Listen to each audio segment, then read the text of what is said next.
En este exacto momento, vas a descubrir la historia bíblica más perturbadora que el 99% de los cristianos nunca escucharon. Una noche de horror que terminó con una guerra civil, 65.000 muertos y 600 mujeres secuestradas. Y todo esto está registrado en la Biblia que tienes en tu casa, en el libro de Jueces, capítulos 19 al 21. Quédate hasta el final, porque los detalles de esta historia te van a dejar sin palabras y te van a hacer cuestionar todo lo que pensabas que sabías sobre el Antiguo Testamento. Esta no es una parábola bonita, ni una historia de fe inspiradora. Esto es horror puro, violencia real y consecuencias devastadoras.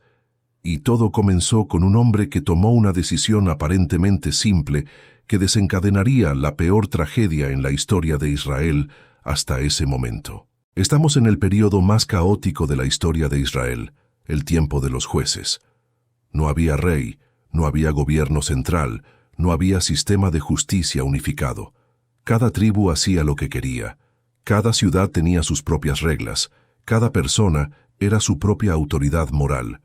Imagina un país sin policía, sin tribunales, sin leyes que todos respeten. Imagina que cada persona decide por sí misma qué está bien y qué está mal. Ese era Israel en ese momento. Y el libro de Jueces termina con una frase que resume todo este periodo.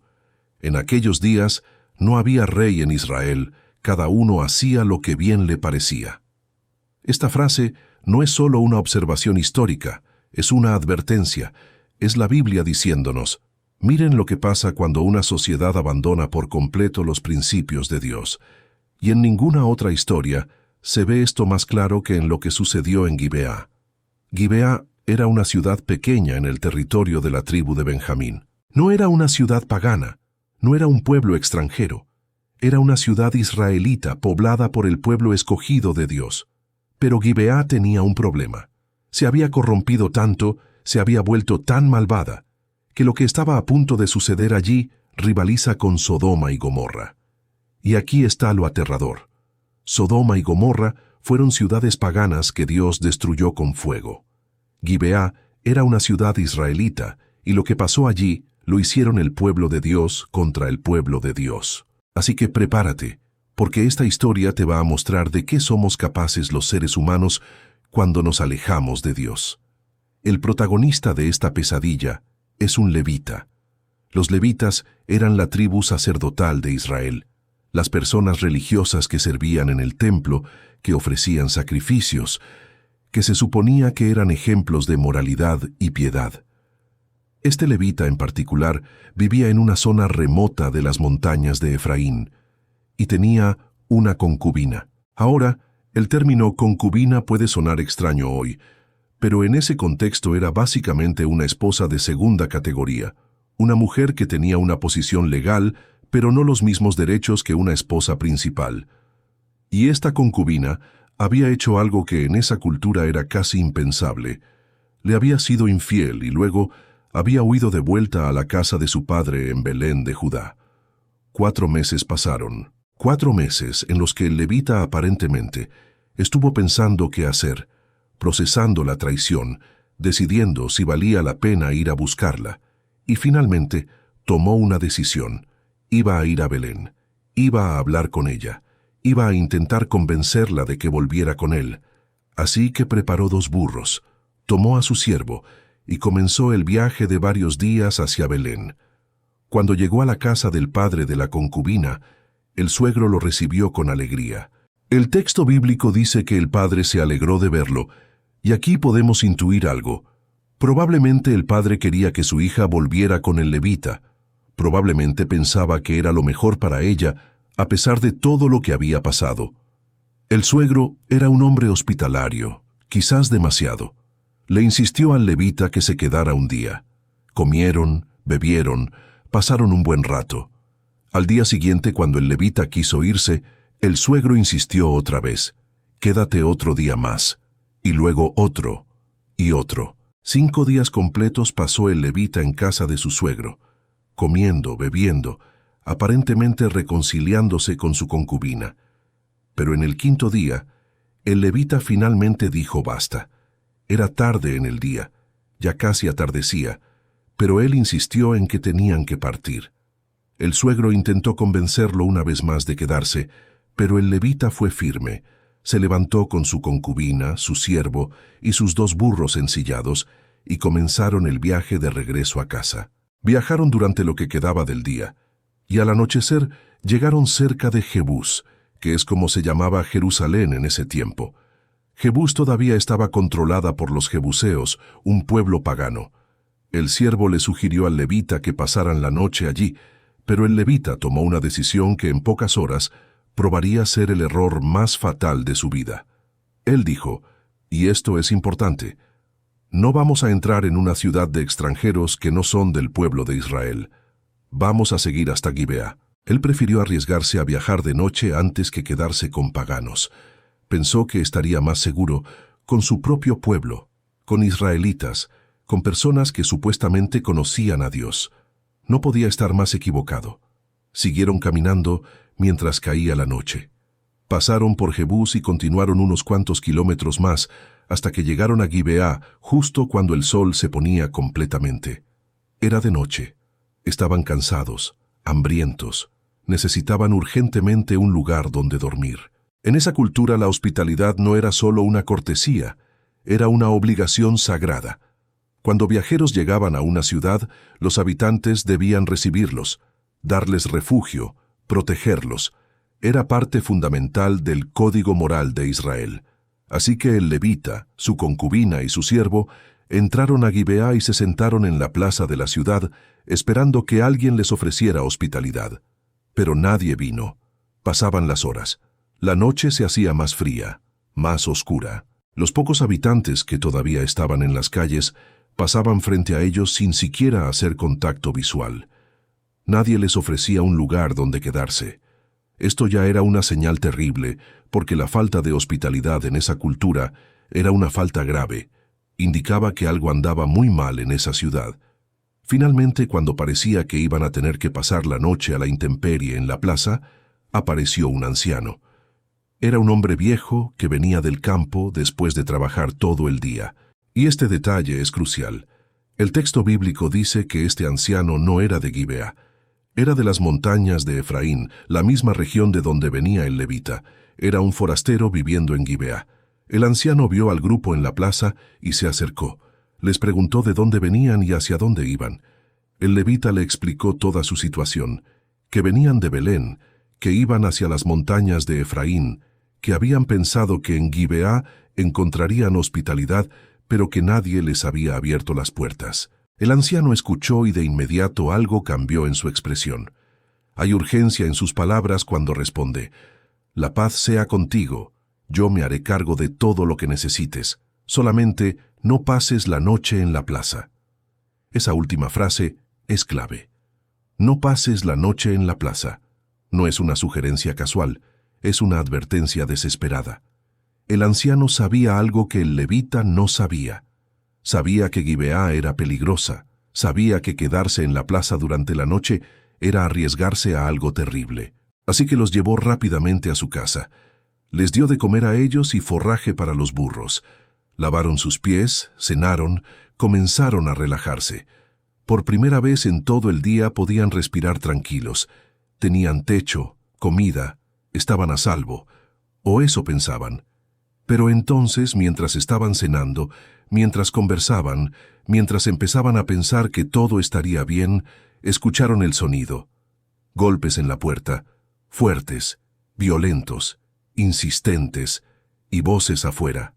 Muchas voces. Una multitud se había reunido alrededor de la casa, y lo que gritaban era tan perturbador, tan enfermo, que el anciano sintió terror al escucharlo. «Saca al hombre que entró a tu casa», gritaban. «Queremos tener relaciones con él». Sí, escuchaste bien. Los hombres de Gibea, una turba de habitantes de la ciudad, querían violar al visitante. Esto es exactamente lo mismo que pasó en Sodoma y Gomorra cuando los ángeles visitaron a Lot. La misma perversión, la misma maldad, pero esta vez no era en una ciudad pagana, sino en una ciudad israelita. El anciano salió a enfrentarlos. Y aquí es donde la historia se vuelve aún más perturbadora, porque lo que el anciano ofrece como solución muestra cuán corrupta se había vuelto toda la sociedad. Él les dijo: «No, hermanos míos, no hagan esta maldad. Este hombre es mi huésped. No cometan esta vileza. Miren, aquí está mi hija que es virgen y la concubina de él. Yo las sacaré ahora. Hagan con ellas lo que les parezca, pero con este hombre no cometan tal infamia». El anciano, en un intento desesperado de proteger al levita, estaba dispuesto a sacrificar a su propia hija virgen y a la concubina del levita. Estaba dispuesto a entregarlas a una turba violenta para que hicieran lo que quisieran con ellas. Y esto no es un detalle secundario. Esto revela algo profundamente perturbador sobre cómo se valoraba a las mujeres en esa sociedad. La vida y dignidad de un hombre visitante valía más que la vida y dignidad de dos mujeres, incluso la propia hija del anfitrión. Pero la turba no aceptó. No querían a las mujeres, querían al hombre. Seguían golpeando la puerta, gritando, exigiendo. La situación estaba escalando, el peligro era inminente. Y fue entonces cuando el levita, el hombre religioso, el sacerdote, el que se suponía que debía proteger a los débiles, tomó una decisión que lo marca como uno de los personajes más cobardes y despreciables de toda la Biblia. Él agarró a su concubina, la empujó hacia la puerta y la lanzó afuera a la turba. Él mismo, con sus propias manos, entregó a la mujer que había ido a buscar, la mujer con la que se había reconciliado, la mujer que viajaba con él de regreso a casa. Él la entregó para salvar su propio pellejo. La puerta se cerró. El levita y el anciano estaban adentro, seguros. Afuera la concubina enfrentaba sola a una multitud de hombres sedientos de violencia. Y lo que pasó esa noche es tan horrible que la Biblia no da detalles específicos. Solo dice: la tomaron y abusaron de ella toda la noche hasta el amanecer. Toda la noche. Horas y horas de violencia, de tortura, de abuso inimaginable. La Biblia no describe los detalles porque algunos horrores son demasiado terribles para ponerlos en palabras. Pero podemos imaginar el sufrimiento, el dolor, el terror que esa mujer experimentó. Y mientras tanto el levita estaba adentro de la casa, probablemente escuchando todo, y no hizo nada. Cuando amaneció, la turba finalmente se dispersó. Los hombres de Gibeá se fueron a sus casas como si nada hubiera pasado, como si acabaran de pasar una noche normal. Y la concubina, apenas consciente, destrozada, se arrastró de vuelta a la puerta de la casa donde estaba el levita. El texto dice que llegó a la entrada de la casa y cayó. Sus manos alcanzaron el umbral, y allí se quedó, colapsada, agarrándose a la entrada como tratando de buscar refugio, como tratando de volver a la seguridad que había perdido. Sus manos en el umbral es una imagen que nunca vas a poder sacarte de la cabeza. Una mujer destruida, aferrándose a la última esperanza de protección. Una protección que llegó demasiado tarde. Cuando salió el sol, el levita se levantó, abrió las puertas de la casa, salió para continuar su viaje, listo para irse como si nada. Y entonces la vio. Allí estaba su concubina, caída en la entrada, con las manos extendidas hacia el umbral. El levita le dijo: «Levántate, vámonos». Ni siquiera preguntó si estaba bien, ni siquiera mostró preocupación. Solo una orden fría: «Levántate, tenemos que irnos». Pero ella no respondió, porque ya no podía responder. Ella estaba muerta. El abuso de toda la noche la había matado, y sus últimos momentos fueron arrastrándose hacia una puerta que había permanecido cerrada, hacia un hombre que había elegido salvar su propia vida en lugar de protegerla. El levita tomó el cuerpo sin vida de su concubina, lo puso sobre uno de los burros y emprendió el camino a casa. Y aquí es donde piensas que la historia no puede ponerse peor, pero te equivocas. Porque lo que el levita hizo al llegar a su casa es tan perturbador que incluso hoy los estudiosos de la Biblia debaten si fue un acto de protesta desesperada o simplemente la acción de un hombre que había perdido completamente su humanidad. Cuando llegó a su casa en las montañas de Efraín, el levita tomó un cuchillo, agarró el cuerpo de su concubina y lo cortó en 12 pedazos, 12 partes, una por cada tribu de Israel, Y luego envió cada pedazo a una tribu diferente con un mensaje. Consideren esto, tomen consejo y hablen. Imagina ser el líder de tu tribu y recibir un paquete. Lo abres y adentro hay parte del cuerpo de una mujer con un mensaje exigiendo justicia por lo que pasó en Gibeá.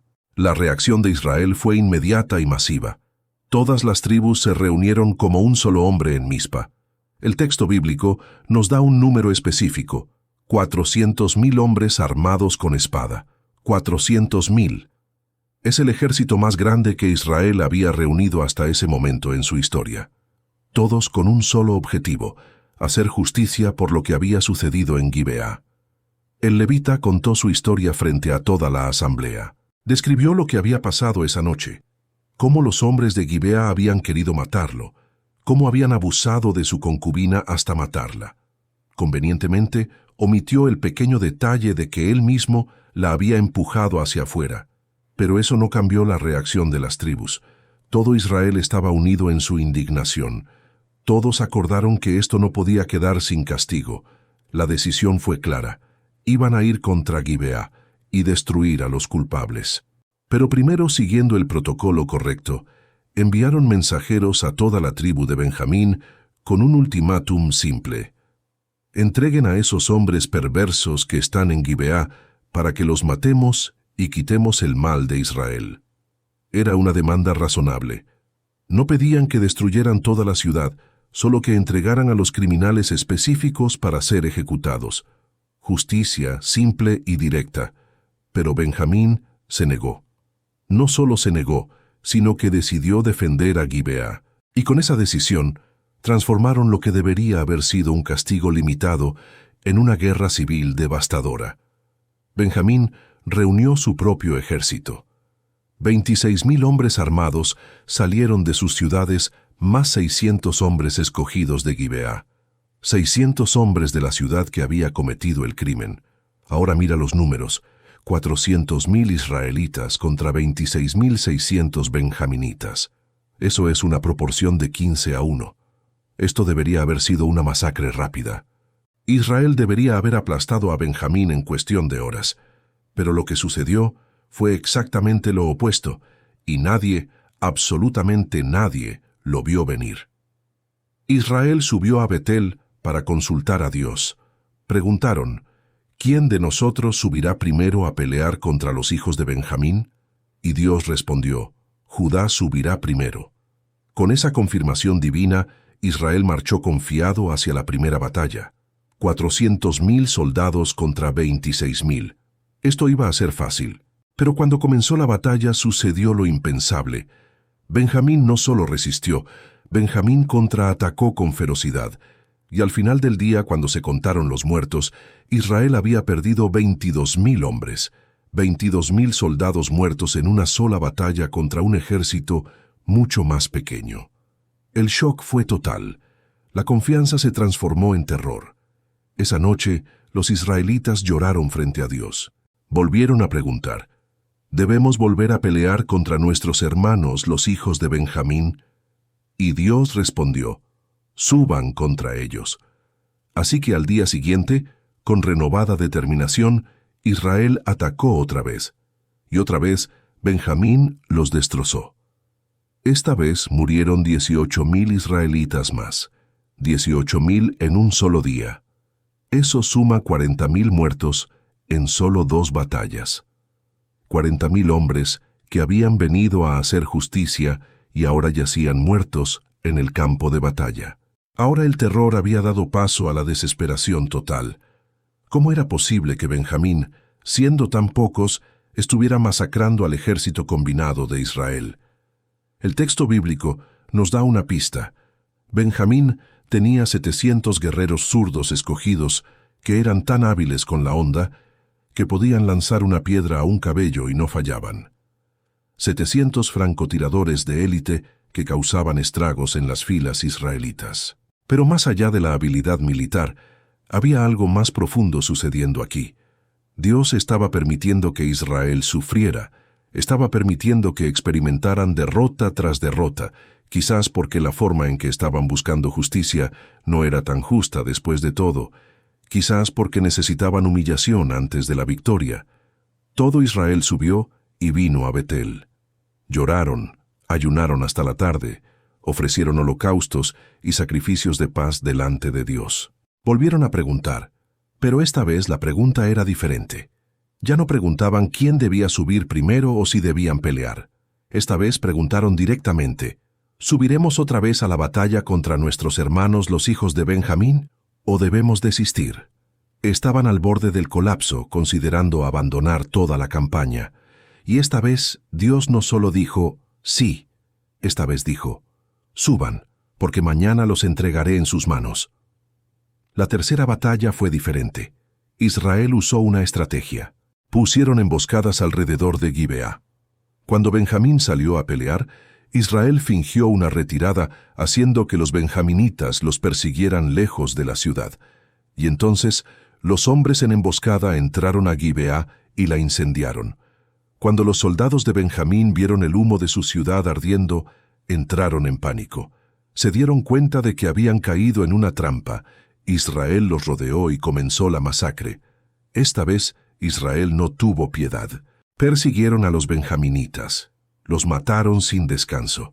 El texto dice que cayeron 18,000 hombres de Benjamín, todos ellos guerreros valientes. Pero no se detuvieron ahí. Continuaron persiguiéndolos, matándolos en los caminos, aplastándolos. Murieron 5,000 más, y luego 2,000 más. En total 25,000 benjaminitas fueron asesinados en esa batalla. Pero Israel no se detuvo con los soldados. Volvieron al territorio de Benjamín y pasaron a espada todo lo que encontraron. Hombres, animales, ciudades. Incendiaron todas las ciudades que hallaron. Fue un genocidio sistemático. De toda la tribu de Benjamín, solo 600 hombres lograron escapar. Huyeron al desierto, a la peña de Rimón, y se escondieron allí por 4 meses. 600 hombres de una tribu que antes contaba con decenas de miles. Todas las mujeres muertas, todos los niños muertos, todas las ciudades destruidas. Benjamín había sido borrado casi por completo del mapa. Y fue entonces cuando el polvo de la batalla comenzó a asentarse, cuando los israelitas volvieron a sus tiendas y comenzaron a procesar lo que habían hecho, que la realización los golpeó como un martillo. Habían ido a castigar un crimen horrible y terminaron cometiendo un genocidio. Habían ido a hacer justicia y terminaron casi exterminando una de las 12 tribus de Israel. ¿Qué habían hecho? La respuesta al mal había sido casi tan mala como el mal original, y ahora enfrentaban un problema nuevo y terrible. 600 hombres de Benjamín quedaban vivos, pero no había mujeres benjaminitas. Sin mujeres, Benjamín desaparecería en una generación. Una de las 12 tribus de Israel, una tribu que descendía directamente de Jacob, estaría extinta para siempre, y la culpa sería de Israel.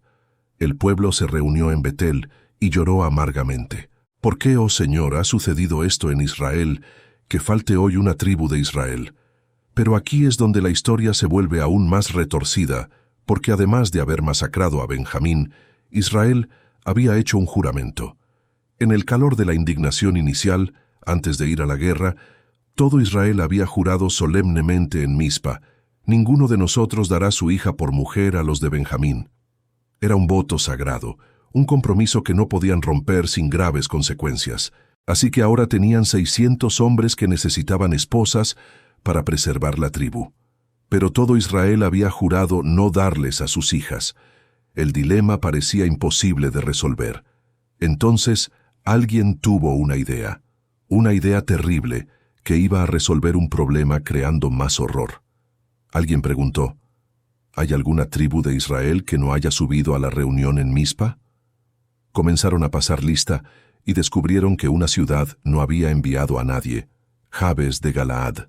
Ni un solo hombre de Jabes había venido a la asamblea en Mizpa, y ese había sido otro juramento que habían hecho: cualquiera que no viniera a Mizpa sería ejecutado.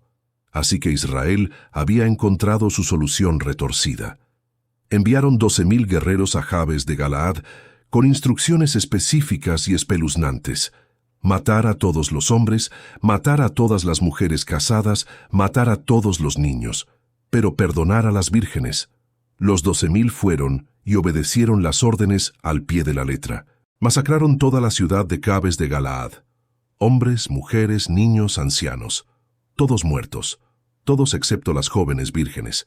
Encontraron 400 vírgenes, las tomaron como botín de guerra y las trajeron al campamento en Silo. 400 jóvenes que acababan de ver morir a sus padres, madres, hermanos, toda su familia y su ciudad destruida. Y ahora iban a ser forzadas a casarse con hombres de la tribu que había causado toda esta guerra. 400 vírgenes entregadas a 400 hombres de Benjamín como si fueran ganado. Pero aún faltaban 200 hombres. 600 menos 400 igual 200. Todavía había 200 benjaminitas sin esposas. La siguiente solución fue aún más retorcida. Los ancianos de Israel se reunieron y dijeron: «Hay una fiesta anual del Señor en Silo». Era una celebración religiosa donde las jóvenes salían a bailar en los viñedos. Y los ancianos, los líderes de Israel, dieron esta instrucción a los 200 hombres de Benjamín que quedaban: «Vayan y escóndanse en los viñedos, observen, y cuando las hijas de Silo salgan a bailar, salgan de los viñedos. Cada uno tome una esposa de las hijas de Silo, y váyanse a la tierra de Benjamín». Un secuestro masivo planificado, organizado y sancionado por los líderes de Israel. 200 hombres iban a esconderse en los viñedos, y cuando salieran las jóvenes a bailar en una fiesta religiosa, iban a emboscarlas, agarrar a una cada uno, y llevárselas por la fuerza. Y eso es exactamente lo que pasó. Los hombres de Benjamín se escondieron en los viñedos de Silo. Las jóvenes salieron a bailar, despreocupadas, alegres, participando en una celebración sagrada. Y de repente, los hombres salieron de su escondite, cada uno agarró a una joven y se las llevaron. 200 mujeres secuestradas durante una fiesta religiosa. 200 vidas arrancadas de sus familias, de sus hogares, de sus futuros, forzadas a casarse con hombres de una tribu que acababa de ser casi aniquilada, hombres que probablemente cargaban el trauma de haber visto a toda su tribu ser masacrada. Y cuando los padres y hermanos de las jóvenes vinieron a quejarse, los ancianos de Israel les dijeron: «Tengan compasión de ellos, porque no conseguimos esposas para todos en la guerra. Y ustedes no se las dieron voluntariamente, así que no están rompiendo su juramento». Era una lógica retorcida que convertía un secuestro masivo en algo técnicamente permitido. Y así termina la historia. 600 hombres de Benjamín, cada uno con una esposa tomada por la fuerza, volvieron a su territorio destruido. Comenzaron a reconstruir sus ciudades quemadas. La tribu de Benjamín sobrevivió, pero a un costo terrible. 65.000 personas habían muerto en total cuando cuentas las batallas, el genocidio de Benjamín, la masacre de Jabes de Galaad. 65.000 muertos porque unos hombres malvados en Gibeá cometieron un crimen horrible, y luego todo el mundo tomó las peores decisiones posibles en respuesta. Y el libro de Jueces cierra esta narrativa con una frase que resume todo el horror, toda la tragedia, toda la locura. En aquellos días no había rey en Israel. Cada uno hacía lo que bien le parecía. Entonces, ¿qué aprendemos de esta historia absolutamente devastadora? ¿Por qué está en la Biblia? ¿Qué se supone que debemos sacar de este relato de horror tras horror? Primero, esta historia nos muestra con brutal honestidad lo que sucede cuando una sociedad abandona completamente los principios de Dios. Gibeá se había convertido en Sodoma. El mal no estaba afuera de Israel, estaba adentro, en el corazón mismo del pueblo de Dios. La religión externa no significa nada si no hay transformación interna. Gibeá era una ciudad israelita, pero había perdido toda moralidad, toda decencia, toda humanidad. Segundo, esta historia nos enseña que la respuesta al mal puede ser tan mala como el mal original. Israel tenía razón en indignarse por lo que pasó en Gibeá. Tenían razón en exigir justicia, pero la forma en que buscaron justicia los llevó a cometer genocidio. Mataron a 40.000 de sus propios hombres en batalla. Casi exterminaron una tribu completa. Masacraron a los habitantes de Jabes de Galaad. Organizaron secuestros masivos. la búsqueda de justicia se transformó en venganza descontrolada, y al final el número de víctimas inocentes superó por mucho el número de criminales originales. Tercero, juramentos precipitados causan tragedias. Israel juró no dar sus hijas a Benjamín. Juraron matar a cualquiera que no viniera a Mizpa. Estos juramentos hechos en el calor del momento, sin pensar en las consecuencias, los forzaron después a cometer atrocidades para cumplir con esos votos. La Biblia advierte repetidamente sobre hacer votos a la ligera, y esta historia muestra exactamente por qué. Nuestras palabras tienen consecuencias, y cuando hacemos promesas en momentos de ira o emoción extrema, esas promesas pueden atraparnos en situaciones imposibles, donde todas las opciones son malas. Cuarto, esta historia revela el valor extremadamente bajo que tenía la vida de las mujeres en esa sociedad. La concubina fue entregada para proteger al hombre. La hija del anciano iba a ser sacrificada para proteger al huésped masculino. 400 vírgenes fueron entregadas como si fueran objetos. 200 jóvenes fueron secuestradas durante una fiesta religiosa. En cada punto de esta historia, las mujeres son tratadas como propiedad, como moneda de cambio, como soluciones a problemas masculinos. Y la Biblia no está aprobando esto, está documentándolo, está mostrándonos cuán lejos se había desviado Israel de los principios de Dios sobre la dignidad humana. Quinto, y esto es importante, incluso en medio del caos total y la maldad abrumadora, Dios preservó todas las 12 tribus. Benjamín sobrevivió. 600 hombres fueron suficientes para reconstruir la tribu. Y esto no es un detalle menor porque siglos después, de la tribu de Benjamín vendría el primer rey de Israel, el rey Saúl. Y aún más importante, de la tribu de Benjamín vendría también el apóstol Pablo, el hombre que escribiría gran parte del Nuevo Testamento y llevaría el Evangelio al mundo gentil. Dios puede trabajar incluso en los peores escenarios. Puede tomar una tribu que estuvo al borde de la extinción por su propia maldad y las malas decisiones de otros, y usarla para propósitos que nadie podría haber imaginado.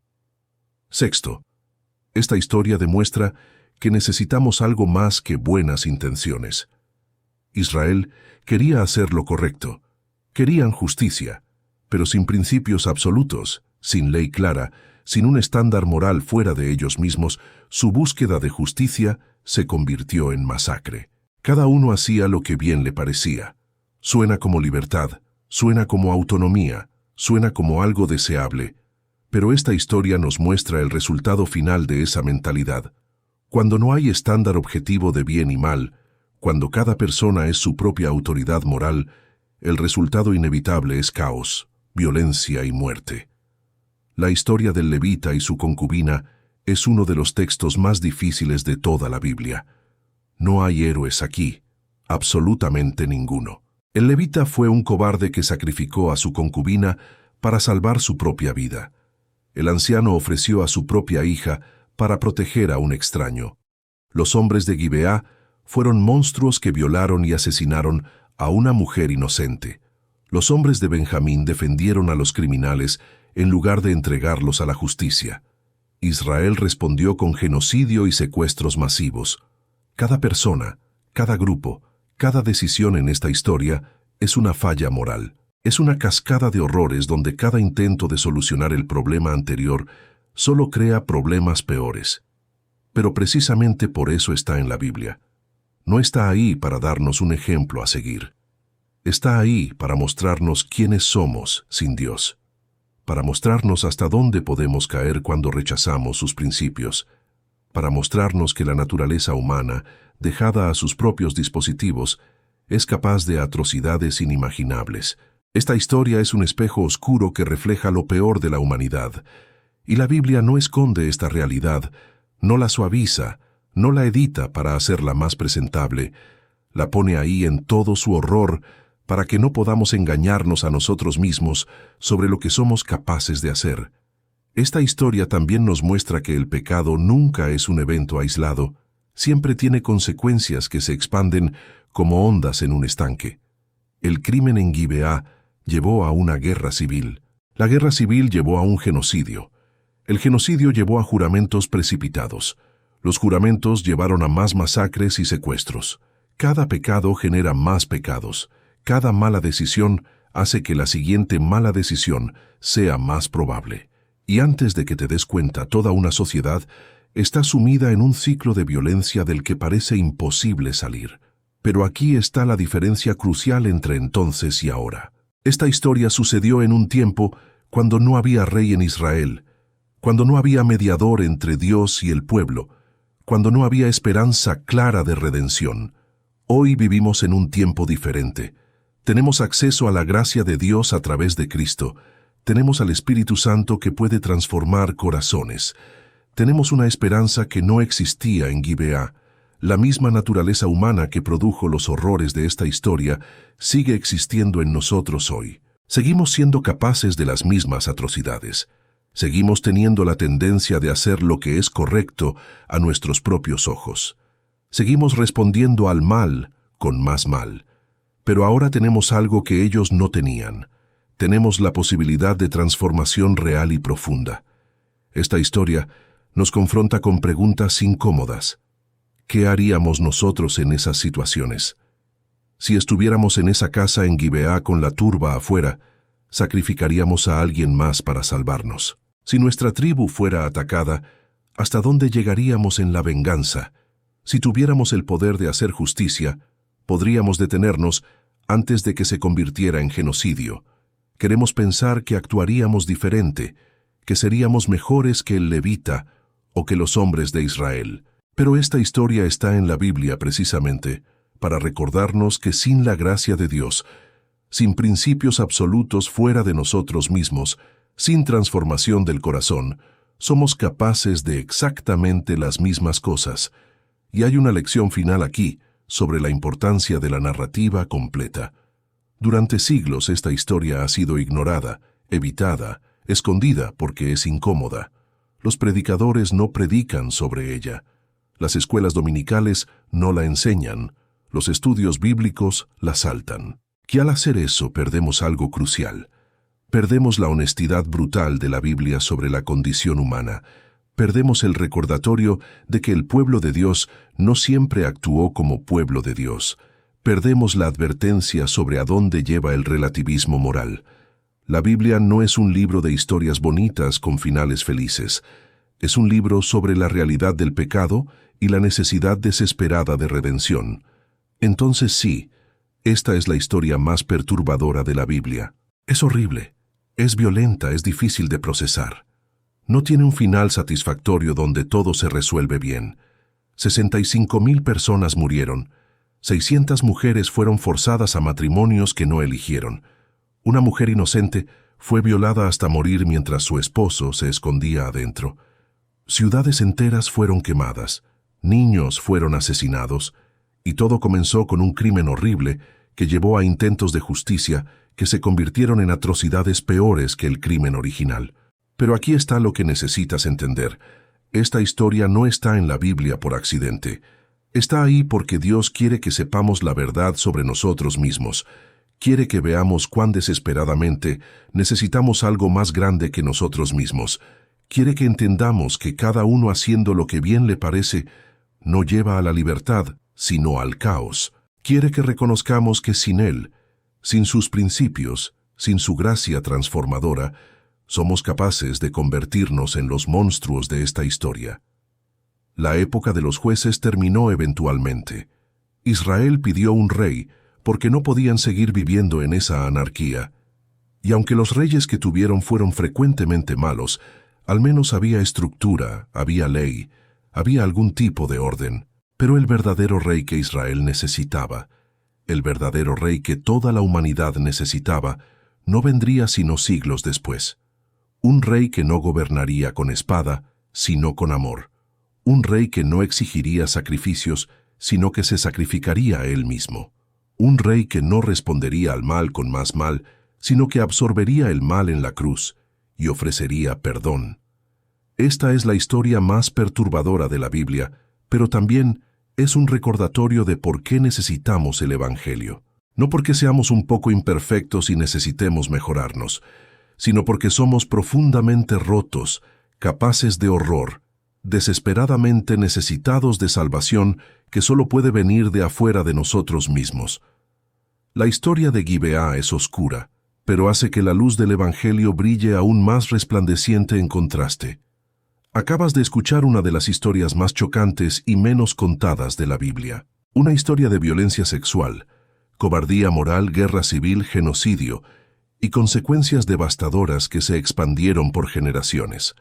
Una historia que la mayoría de los predicadores evitan y la mayoría de los cristianos nunca han escuchado completa. Pero es una historia real que está en tu Biblia, en el libro de Jueces, capítulos 19 al 21, y está ahí por una razón, para mostrarnos quiénes somos sin Dios.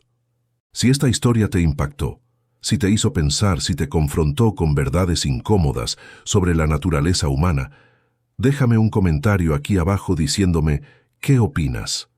¿Ya conocías esta historia o es la primera vez que la escuchas completa? ¿Qué parte te impactó más? ¿Qué preguntas te dejó? Me encantaría leer tus reflexiones porque esta es una historia que necesita ser discutida, necesita ser procesada, no puede ser ignorada. Y si quieres seguir explorando las historias más oscuras, más complejas, más ignoradas de la Biblia, suscríbete a este canal y activa la campanita porque cada semana vamos a sumergirnos en narrativas bíblicas que la mayoría de la gente nunca escucha. Historias reales, sin filtros, que te van a cambiar la forma en que ves la Biblia y te van a mostrar por qué necesitamos desesperadamente la gracia de Dios. La próxima semana vamos a hablar sobre otra historia devastadora que casi nadie conoce.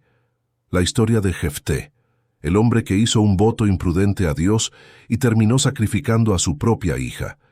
Es otra narrativa que te va a dejar sin palabras y que te va a hacer cuestionar muchas cosas que pensabas que sabías sobre el Antiguo Testamento.